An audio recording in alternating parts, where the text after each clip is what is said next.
Hey everybody, this is Kirsten here. Thank you so much for joining me on this new episode of the Balanced Vibes podcast. Today we're going to talk about some truths about female metabolism and body composition. And when you listen to those truths that I'm going to tell you about today, you notice that they are different. They are different from what you typically see on social media, what you typically see the accounts that are talking about dieting, weight loss. They don't talk about that type of stuff at all because it may not be sexy, it may not be something that people really want. But I'm here to tell you that you should be wanting other things than just weight loss. So typically, when you look at those accounts on social media, they're always about weight loss, right? Every success story is about weight loss, and everybody's really attached to the scale. What does the number on the scale say? But I want to tell you that this really isn't the most important thing. Of course, it's one of the factors, and there are a lot of people who would benefit from losing some weight, but it really isn't the only thing to look at. And in my opinion, what is so much more important when we talk about physique, when we talk about your looks, your aesthetics, is your body composition. So you already know that the scale doesn't tell you what your body composition is like. The scale, the number alone on the scale doesn't tell you how much of that weight is muscle mass, how much of that is water, how much of that is body fat. It doesn't tell you any of it. And that's why it's not really the best way to measure your progress. I have shared in some previous episodes how I am sometimes getting really annoyed when I hear that people go to doctors and the doctors point out that, hey, your BMI is so and so and you should lose weight, even if the BMI is just 25, which is nothing crazy. It's not over the quote unquote normal a lot at all. And doctors are telling then their patients that they have to do something about it, they have to start losing weight, while this may not be the truth at all. For example, I had a client who is 49 or 50 years old, and she has a lot of muscle mass. And she went to see her doctor and kind of panicked, came back, messaged me immediately, said, hey, my doctor said that there's a problem with my BMI. I have to lose some weight. And we both know that she has high muscle mass. She has lifted weights very, very consistently. There's nothing wrong with her body composition. She looks and feels amazing. She doesn't even have any PMS symptoms. She doesn't even have any signs of any like hormonal issues at all. She's doing really, really great. And she's 49 or 50. And, she's feeling, there's absolutely nothing wrong with her. Energy is good, sleep is good.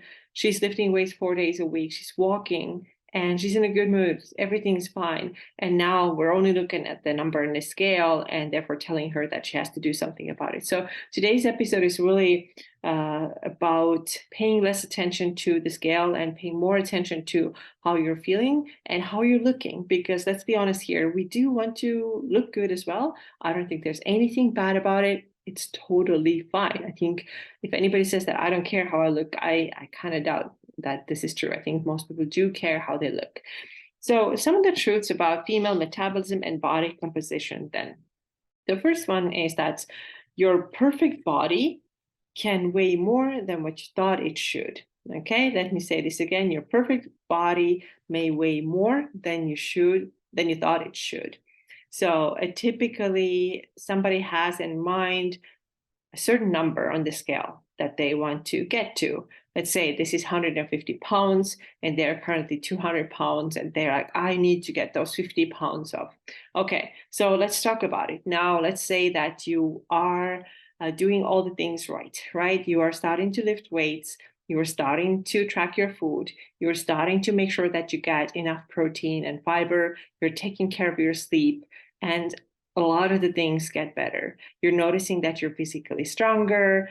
You are getting way less cravings. You are satisfied with your food. You're happy with the food that you're eating. Your hormonal issues are getting better, are improving. And now you are, let's say, 170 pounds and you look incredible. You have a lot more muscle. You have muscle definition. You feel strong.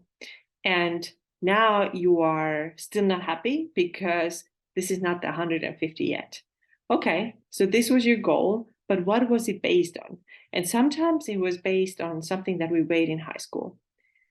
But does it really matter? Is it really so important? If now you have all this muscle mass, you look good, you feel good, you're absolutely doing amazing, and you're 170 pounds, or maybe you get a little bit down, you get like 160, and still not happy because it's not 150. So just a little bit we have to understand here is that if you are doing that weight loss in the correct way, then the body that you accomplish through lifting weights and any hypertension and all the things that I mentioned may actually weigh more than you thought it quote unquote should. So maybe this 160 or 170 where you got to is where you need to be. And if you feel really good and if you look good and if you notice that, then you may realize that who says that I need to weigh 150 pounds? And I'm telling you, if you have decent muscle mass, you will weigh more than what you thought you should. And I've talked about it before too. Sometimes you may see a woman who, in your opinion, looks like really great and has this muscle definition and looks awesome. And you're wondering, I wonder how much she weighs. And in your head, you're like, I mean, she can't be more than like 140 pounds. And then you ask them, or they tell you, or you find out somehow that they're 160 pounds. So it really doesn't matter so much what the number in the scale is. What matters so much more is, of course, your health, but also do you look good? A lot of people feel really confident in their bikini or whatever, miniskirt or whatever, right? When they are weighing more than what they thought they should be weighing, in air quotes, should be weighing. So to sum up and say this one more time, your perfect body may weigh more than what you thought it should. Okay, the next thing I want to mention, the next female metabolism and body composition truth is that a woman with higher fat percentage and higher muscle mass will look better than women with lower fat percentage and low muscle mass. All right, let's say this again. A woman with higher muscle mass and fat percentage will look better than a woman with low muscle mass and low fat percentage. Why is this the case? Well, because muscle is something that gives us the shape. And a lot of times people don't know when they say that I want weight loss. What they actually want is that they want to look better. And this looking better often comes from lifting weights because this is what shapes the body. Nothing else can really shape the body the way resistance training does. So you can, of course, get your weight down with lots of cardio training. We've talked about it a lot, but when you do that, you might be surprised when you get to this ideal weight that you thought you should be, and then you look at yourself, you're like, actually, this is not what I wanted, because now you have, yes, reduced your fat percentage, but a lot of times also reduced your muscle mass. And this is especially true if your calories have also been really low. So cut your calories and do lots of cardio. This is really a recipe to this point where you now have low muscle mass and low fat mass. And then you may see a woman who is lifting weights, eating more. She may have higher fat percentage, but because she has a lot of muscle in the body, she actually does look better. And this is totally my experience too. My fat percentage definitely isn't the lowest it has ever been, probably far from that. I think I have been at a way lower fat percentage, but in my opinion, I look better and I feel so much better as well compared to how I looked and felt when I was really at my skinniest, had low fat mass and also low muscle mass. And honestly, if you ask me, I think a little bit of fat on women, whether it's like butt or thighs or a little bit of belly, it's okay. We don't have to get rid of all of it. And even just 5 years ago, I never thought I would say this. I would always think that, less is better, less fat is always better, but it gives us this feminine shape. And I don't think there's anything wrong with it. And, if I share a little bit more about my personal story too, for me, building muscle and having higher body fat percentage compared to what they were before has given me so much healthier hormones, right? Finally have my cycles, they're regular. And I never had that before. I went 10 years without them. And then when I got them back, they're really regular too. My mood is better now. My cycles are regular. And of course, there's so much more food freedom, which impacts your mental health. So if you're always only restricting only thinking, how can I get the weight down and fat percentage down, without realizing that also that starving that you're doing is also taking your muscle mass down. This is not good for mental health too, when you have to always worry and think about every little bite. So that's why I really encourage women to get stronger and not just think about, can I get the weight down? Can I get the fat down? Honestly, when you really focus on strength training, you will get really far, and you're going to enjoy the results a lot more. Okay, the next metabolism and body composition truth that I want to share with you is this. Gaining 5 pounds of muscle will probably look better on you than losing 5 pounds on this scale. So again, gaining 5 pounds of muscle will very likely look better on you than losing 5 pounds on the scale, whatever that weighs, right? So this is important to talk about because, of course, we are still very attached to the scale. We still talk about it a lot. We still want to lose a certain number. And I do think that we're getting in a better, moving in a better direction, because I see more and more women lifting weights. I see a lot of women in the gym. This is nothing rare anymore, of course, and they're working out really well. You see like really great technique and form there. So this is great. And I think a lot of women also start to understand that muscle weighs something too, and it shouldn't be a surprise, but it looks like sometimes people think that it's, what, muscle actually weighs something? Yeah, it does. It looks exactly like that piece of meat that you have in your fridge, right? So of course it weighs something. But overall, we're still a little too focused on what the scale says. But what if you thought about it differently? So let's say that you really want to get that 5 pounds down. Okay, so what can you do then? You could fast. You could not eat anything for 3-4 days. You can just you can even reduce your water intake. You can reduce all the carbohydrates, cut out all the carbohydrates, and you could go ahead and sit in a sauna, and then you could just go and run a ton. And then you would easily get rid of that 5 pounds. But is this what you wanted? Do you now have the look that you wanted? Because like I said before, a lot of people say that they want weight loss, but they don't realize they actually wanted a different body composition. So did you get the look that you wanted? And did you also get any health benefits from losing those 5 pounds on the scale? So just something to consider. Maybe you need to shift your focus on muscle building, and that is what changes the way you look. It's not necessarily just dropping any weight, not caring what weight that is. You could just lose water weight for a little bit, but this does not actually give you the results that you want. Okay, so the next truth that I have for you is this. Give yourself at least 1 year of consistent strength training to see profound changes in your physique. All right, did you all hear that? Give yourself at least 1 year of consistent strength training to see profound changes in your physique. Now, that doesn't mean that you can't get results before that. When you start using a good weightlifting program, for example, my Train to Build is one of them, and when you do it, already in the first 3-4 weeks, you will start noticing difference, right?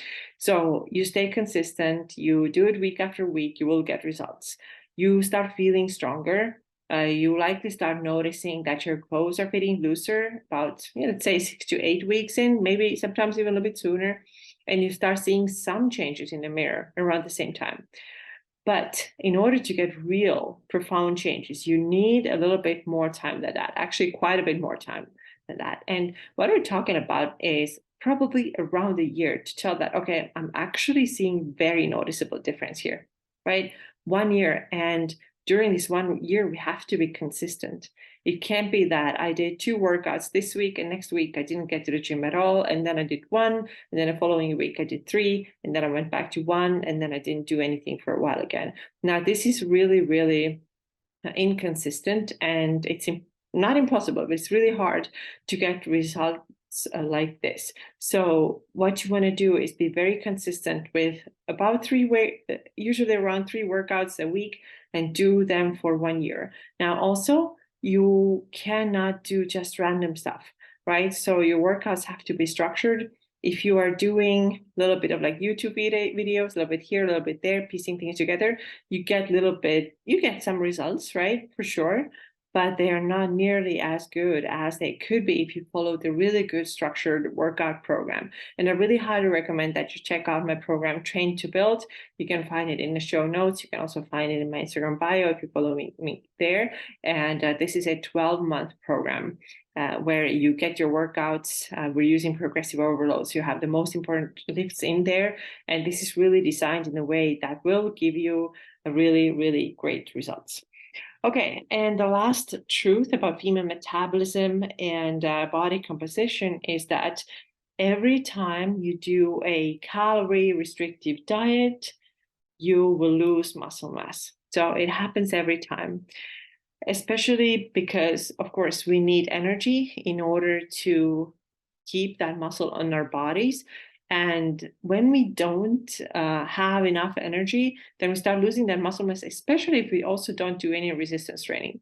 So now if you lift weights and go into calorie deficit, yes, you can maintain it, but this is not what most people do. Most people, when they go into a calorie deficit and they like to do it multiple times a year, they actually don't pay attention to strength training. They don't do that. So now you're losing muscle mass. And when you do a lot of these diets in your 20s and 30s and 40s, guess where you're going to end up in your 50s? You're going to end up with a really low muscle mass, because every time you do that diet, every time you dramatically cut your calories and don't include proper resistance training, again, we're not talking about classes, we're not talking about tiny YouTube videos. If you don't do proper resistance training and you do those diets every now and then, every single time, reduce your metabolic rate, reduce the muscle mass in the body. And we know that as we age, it becomes more and more important to maintain that muscle, because you start losing muscle naturally. And so now if you help that, right, you're already naturally losing some muscle. And if you kind of help that by starving yourself and not doing resistance training, then by the time you get to 50s and 60s and beyond, you find yourself in a really bad place where it's going to be very, very difficult to have that body composition that you wanted. And that's why it's important that you don't diet all the time. And that's why maybe even bigger thing is that you do resistance training. So resistance training doesn't matter what you're doing with your diet, really. I mean, it matters, based on what your goal is. But I want to say that whether you are in calorie cut, whether in surplus or maintenance, what you should always do is do resistance training to keep that muscle in the body, or even better, build some more. Okay, so these are the truths about your female metabolism and body composition. Like I said, probably very different from what you typically hear and see. Everything tends to be around weight loss always. How much weight can we lose? There's this and that body transformation. Look at her. She lost 20 pounds in a month, things like that. But it really isn't the most important thing. We have to also think about, what are we doing to our metabolism? And also, is this really my goal? Is losing weight the only goal that I have? Or do I actually want to change my body composition and also keep my metabolism as healthy as possible? So these are a couple of things for you to think about. All right. I hope you enjoyed this episode. Make sure that you join my Fit and Fuel Facebook group. It's a fun group. We have a challenge going on there right now. So I hope to see you in the group, and I'll talk to you again very soon. Take care.